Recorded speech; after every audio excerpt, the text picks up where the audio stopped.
So Disney's live-action Pinocchio remake really should have been an absolute surefire hit, especially as it had Robert Zemeckis directing it from the helm, who has done Back to the Future. So it really had the potential to be absolutely incredible and game-changing, but they just Disneyfied it too much and diluted the Pinocchio brilliance and just ended up with a really light-hearted film.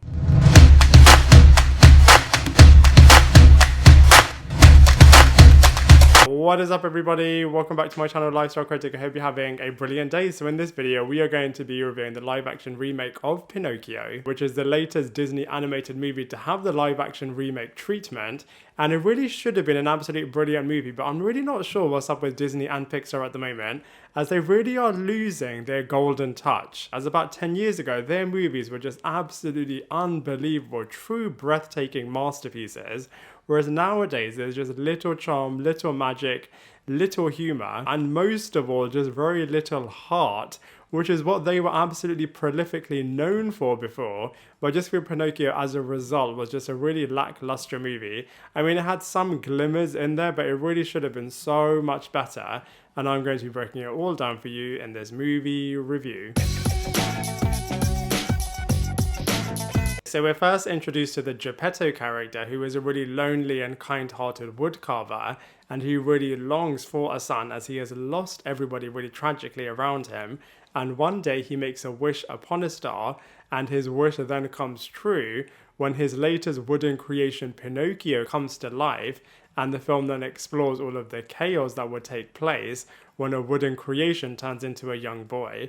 Now, from a positive's point of view, I feel like this movie really looks at trauma really interestingly, and how Geppetto is coping with being on his own, and how much he is longing for a son, and how much his life is just brightened up when Pinocchio does come to life. And there are also some really cool Disney Easter eggs in terms of all of the characters appearing in the cuckoo clocks that Geppetto has. And I feel like it looks at temptations really, really well as well. I mean, that is at the core of the Pinocchio storyline in terms of, are you going to be tempted and going down the wrong path, and consequences taking place with the decisions that you make. So I feel like from a temptations point of view, it is really interesting. And if you are looking for a bit of a cute, light-hearted remake of the at points horrific Pinocchio animated movie, then I do think you're actually going to really enjoy it. And so many things takes place in just a small number of days for the Pinocchio character, which is really, really wicked. However, from a negatives point of view, I just feel like, you know, the animated movie is just such a cult classic and really does have some horrific lessons that kids can learn from,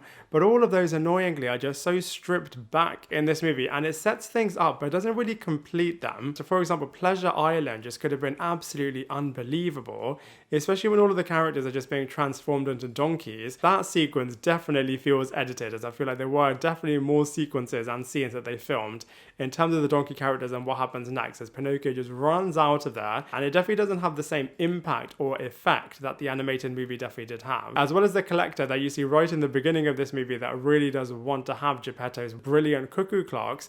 I know he does sell it to him later on in this movie, but I wish they would have done a little bit more with that. And I know a lot of things happen to the Pinocchio character in this movie and the animated movie, but it just feels really rushed and disconnected in this film. And even though they did have some new footage made for this movie, there wasn't anything new or memorable or impactful enough to really add to the storyline. And like I said earlier on, there's just very little emotion, very little wonder, and most importantly, very little terror for the character, as everything is really cutesy in this movie. So it's just really frustrating from a script point of view for Pinocchio.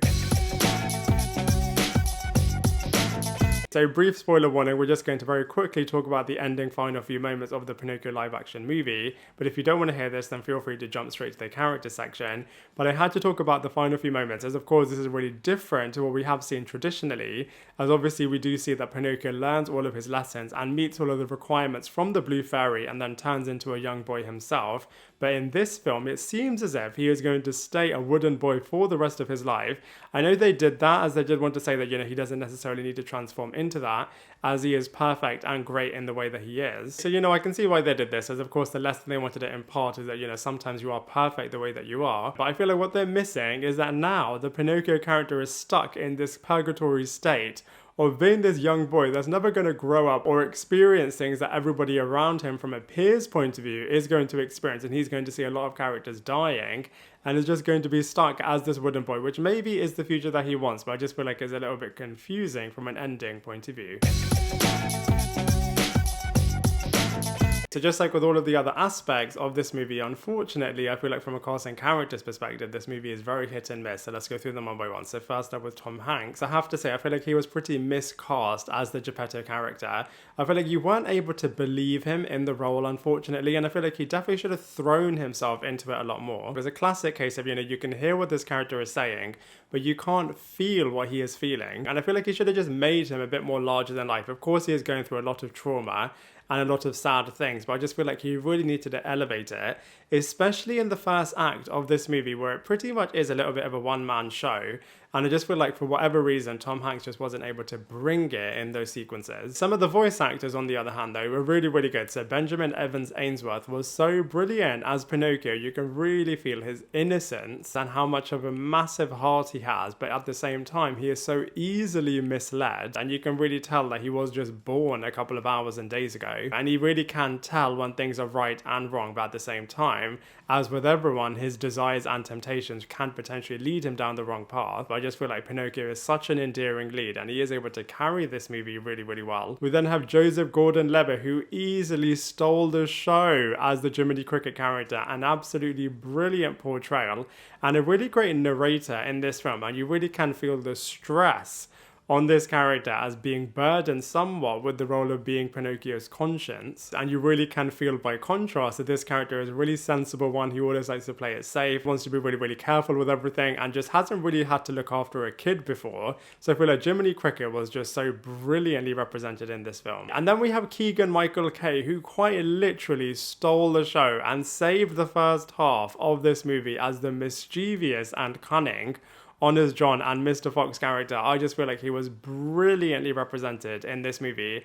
And if anything, I would have just loved to have had a little bit more of him, as he quite literally lit up the screen. You can really feel how mischievous and cunning this guy is, and how really clever he is as well, and is really dangerous for Pinocchio as well. So I just feel like this character was just so brilliant. The evil Italian puppet show master that traps Pinocchio was a really evil character, but he felt a lot more panto than anything else. Cynthia Erivo was really, really good as the Blue Fairy, very majestic, very magical, and a brilliant voice on her as well. I feel like the Wishing Upon a Star musical song was brilliantly sang by Cynthia Erivo. And finally, Luke Evans was really, really good as well as the dangerous Pleasure Island con man, a true evil character that is transforming kids into donkeys. And like I said, there has to be some scenes that were just cut from this movie, as this character is the true evil one in the animated film, and I just would have loved to have seen a little bit more of him. So like I said, from a cast and characters point of view, really mixed in the live action Pinocchio remake. So from a visuals point of view, the Pinocchio live action remake did look really, really good. Really, really vibrant, really brilliant models. I think Pinocchio was so cute and was just so brilliantly realized as a CGI model within this universe. Credit to the VFX artists as they did such a good job with that, as well as all of the anthropomorphic animals as well. They were brilliantly realized for sure.